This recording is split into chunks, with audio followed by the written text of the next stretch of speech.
All right, hello everyone. Thank you for joining me at the Psychedelic-X conference. My name is Lianna Tullis-Robinson. I am a current doctoral student in the Counseling Psychology program at Western Michigan University. And today I will be presenting Where Are My People At? The ethical responsibility to optimize psychedelic-assisted psychotherapy for BIPOC folks. So I wanted to start out the presentation today with a question for all of you. How many of us feel as though traditional psychotherapy can be improved to better help BIPOC folks? Well, in order to answer this question, we need to reflect on statistics regarding BIPOC engagement disparities in psychotherapy services. So, what I have listed here at the top across these blue squares are the prevalence of mental illness in the general population in the United States. So, what you can see is that from the lower end for the Asian American Pacific Islander community at 16.8% of prevalence of mental illness, to 24.6% in the white population for the prevalence of mental illness. There isn't too much variability when it comes to the actual statistic across racial and ethnic identities. But we do start to see disparities when we look at engagement in mental health services across racial and ethnic identity. So, for instance, of the 19.7% of Black or African Americans who do struggle with mental illness, about 40% of them will actually seek out and engage in mental health services. Whereas we can look again at the lower percentage here of 22% of Asian Americans who will actually seek out and engage in mental health services for their mental illness. And this is regarding data collected from the 2022 National Survey on Drug Use and Health. But I don't only want to reference quantitative data. I think it's also important for us to look at qualitative interviews. So, when 16 BIPOC participants were actually interviewed about their experience in cross-racial therapy, meaning that the participant was a person of color and their clinician had a different racial or ethnic identity to them, 14 of these 16 participants actually described expressing disagreement or dissatisfaction with their therapist and the therapeutic process. So it's important for us to also take into consideration this qualitative data because approximately 80.85% of the psychology workforce is comprised of white professionals. Furthermore, BIPOC clients who are engaging in psychotherapy experience a multitude and a number of other barriers, such as micro and macroaggressions during the psychotherapy process, which can lead to therapeutic rupture and counselor mistrust. BIPOC clients also experience transference and countertransference in the psychotherapy space. And this is oftentimes rooted and grounded in the clinician having a rudimentary knowledge and understanding of cultural humility. Furthermore, there are additional barriers such as lack of cultural relevance of traditional psychotherapy for BIPOC clients, leading to an overall aversion of some treatment models and theoretical orientations that set the groundwork for psychotherapy, as well as opens the door for misdiagnosis of BIPOC folks. And furthermore, there are systemic barriers such as accessibility, stigma, as well as accessibility to medical insurance to cover traditional psychotherapy services. So, as a mental health therapist, I find this to be very alarming. These are very significant barriers and discrepancies when BIPOC folks are engaging in psychotherapy. So, for me, I believe that there is a call to action for us to consider a different form of a healing model. And this is where I insert psychedelic interventions. So, as a Black woman at the intersection of academia and psychedelic research, I realized that it's time for me to answer the call and to give this presentation, because if it's not me who's going to do it, then who will? So my mission statement here for my presentation, Where Are My People At, is a reflection on psychedelic interventions as a goodness of fit treatment model.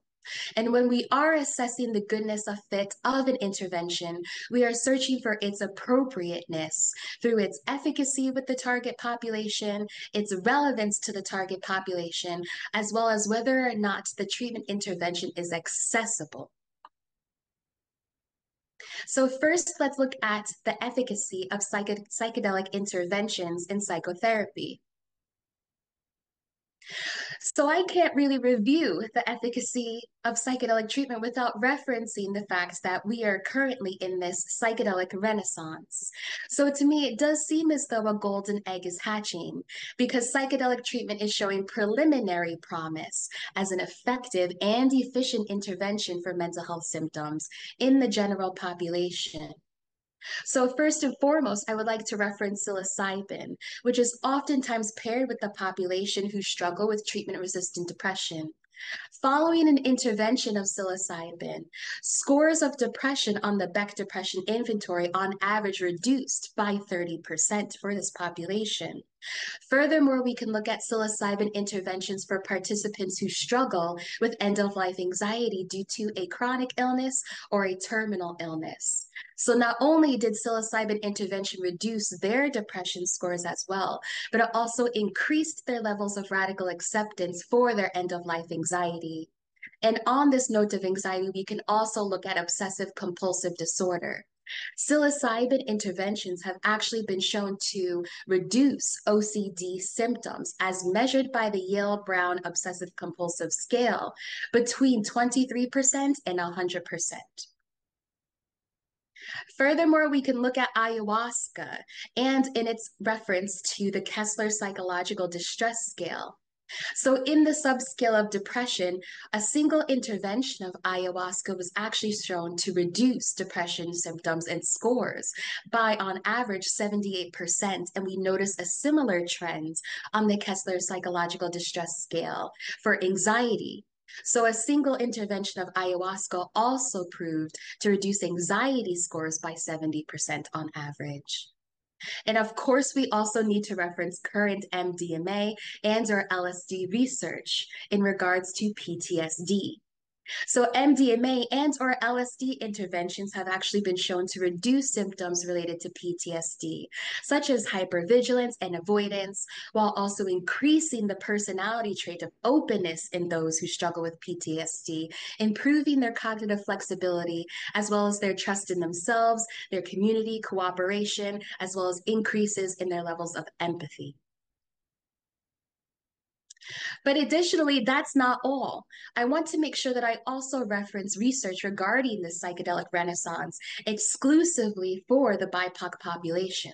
So, in their study and in their survey, Williams et al. In 2020, as well as a follow up study for Ching and their colleagues in 2022, found that 313 BIPOC folks who experienced racial stress or race-based trauma similarly experienced reductions in their depression and anxiety symptoms following ingesting or using psilocybin, MDMA, or LSD.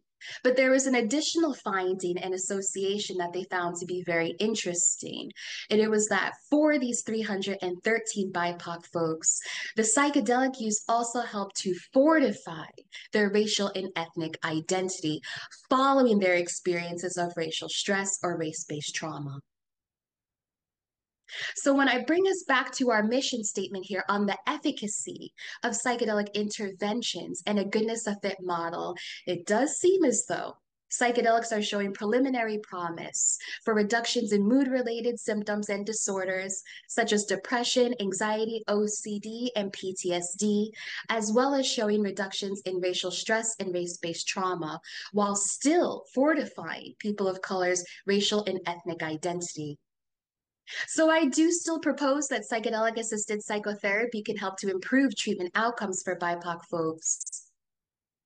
So then this brings us to the second part of the mission statement and the goodness of fit treatment model for psychedelic interventions, and that is its relevance to the client and the target population. So when I look at the relevance of traditional psychotherapy to the target population, which is the BIPOC population, we need to reflect on how we conceptualize traditional psychotherapy.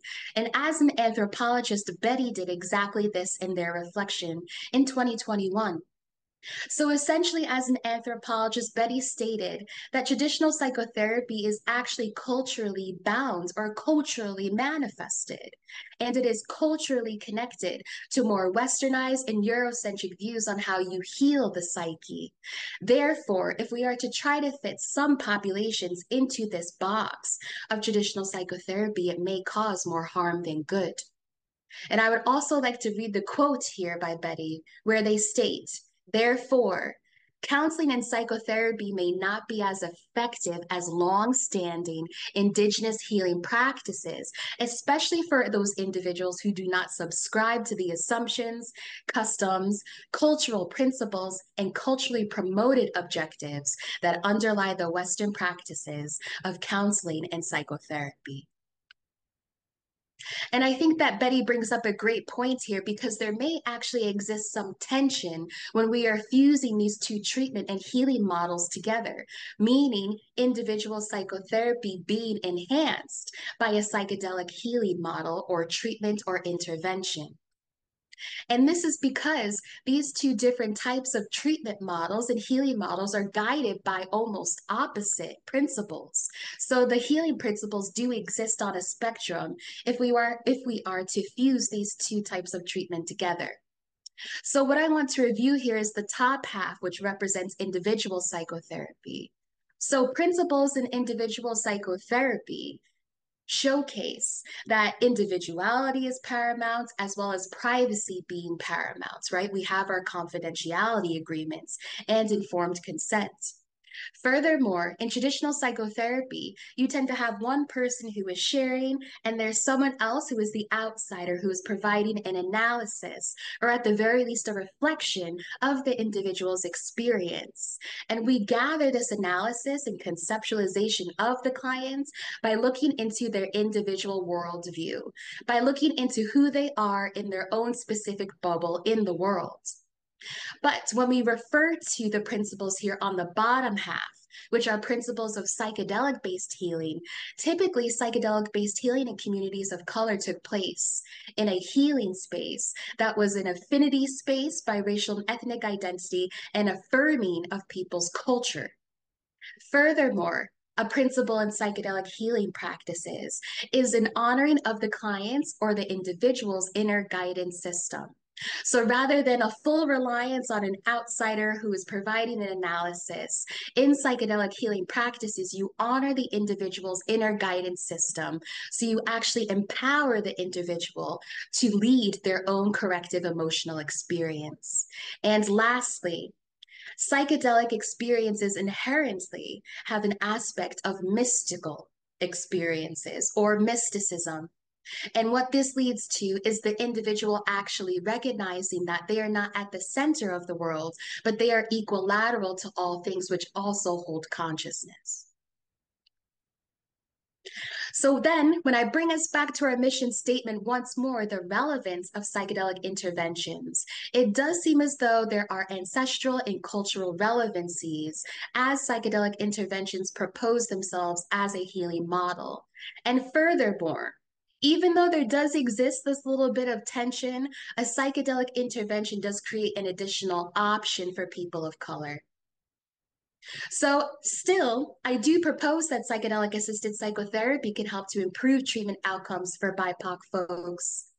And essentially, yes, the psychedelic renaissance is taking place and a golden egg is hatching. But there is an issue. And this issue presents itself when we look at the third principle here for the goodness of fit treatment model for psychedelic interventions.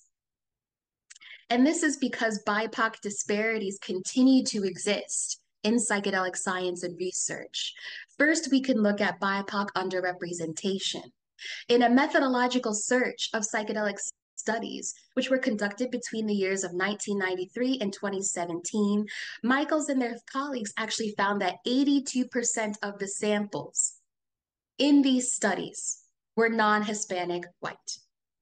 So when we consider the fact that BIPOC is a very large umbrella, this showcases a significant and a critical underrepresentation of people of color in psychedelic science and research that took place between the years 1993 and 2017. And even more so now, we oftentimes reference these studies.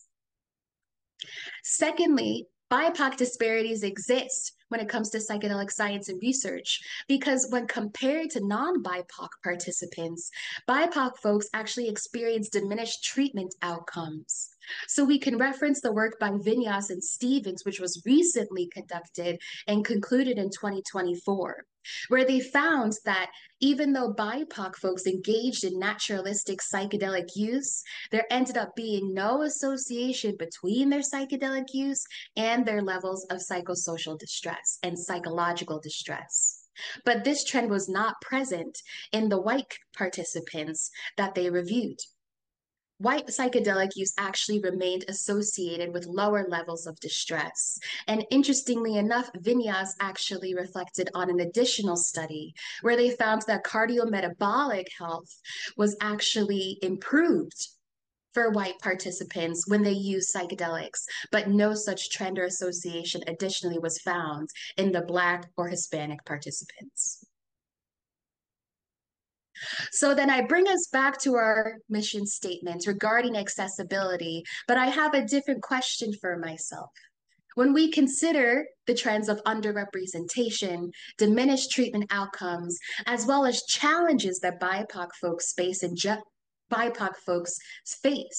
general when it comes to access to services, education, and inclusivity, do I still propose that psychedelic-assisted psychotherapy can help to improve treatment outcomes for BIPOC folks? Well, I actually needed to slow down and think about that, because essentially traditional psychotherapy is not optimized for BIPOC folks, but neither is psychedelic-assisted psychotherapy. So when I slowed down and I let this sink in, I had to realize, what is the space? What are we asking BIPOC folks to walk into, seeing that trends are continuing? As a mental health therapist and a researcher, these casual similarities actually sound an alarm for us to investigate psychedelic interventions and how they can be optimized as we start to engage BIPOC folks in psychedelic-assisted psychotherapy treatment. Because now it necessitates that we shift the status quo from underrepresentation, lack of engagement, and treatment dissatisfaction. And you know how we can do this? As professionals, we can do this by upholding our ethical responsibility to optimize the fusion of these two treatment models. So here I provide examples of ethical principles outlined by the American Psychological Association. And the first I want to review here is non-malfeasance, which means that we are not causing any undue harm to the client. So I bring us back to cultural relevance of psychedelic interventions. We are creating an additional option for BIPOC folks to be supported and served in the field of psychotherapy. So we are upholding our ethical responsibility to not cause the client any undue harm. Secondly, we can look at beneficence, which is related to doing what is good and right by the client. So when we look back and reflect on treatment efficacy data and preliminary data in psychedelic science and research, interventions are seemingly efficacious for BIPOC folks and the general population. So in essence, we are upholding our ethical responsibility for beneficence to do what is good and right by the client. Furthermore, when we look at autonomy and our ethical responsibility to respect the client's free will and decision making, this shows up in the psychedelic principle of honoring the client's inner guidance system rather than having the client solely rely on psychotherapists to provide an analysis of what they are going through. And then lastly, we can reflect on our ethical responsibility for social justice. And this is advocacy and action in the field of psychology for diversity, equity, and inclusion. And so we do uphold our ethical responsibility for social justice because psychedelics have an ancestral and cultural history in communities of color. So, as a researcher, and in considering all that I have shared in this presentation today, I realized that perhaps I was actually asking the wrong question. The question may not be, where are my people at? But furthermore, it could actually be, is the fusion of these two healing models for me?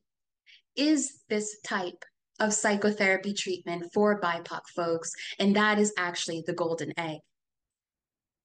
So these are the questions that I hope to answer and I am investigating in my dissertation study. My dissertation is titled, Is It For Me? BIPOC Perceptions of Psychedelic-Assisted Psychotherapy. And in this research study, I will be interviewing BIPOC folks in affinity affirming spaces with other people who share racial and ethnic identity to gain more information on their perceptions of the fusion of psychedelic healing practices and traditional psychotherapy. So thank you all for joining my presentation today. I would also like to say thank you to the Intercollegiate Psychedelic Network. Thank you for allowing me to present at the PsychedelX conference. And furthermore, for all of you in the audience there, if you are over the age of 18, if you identify as being a member of the BIPOC community, and you have any form of history in psychotherapy treatment, I would encourage you to reach out to me as I will be recruiting participants soon for my study. So you can contact me through my website or through my email. So thank you all for being here. Ashe.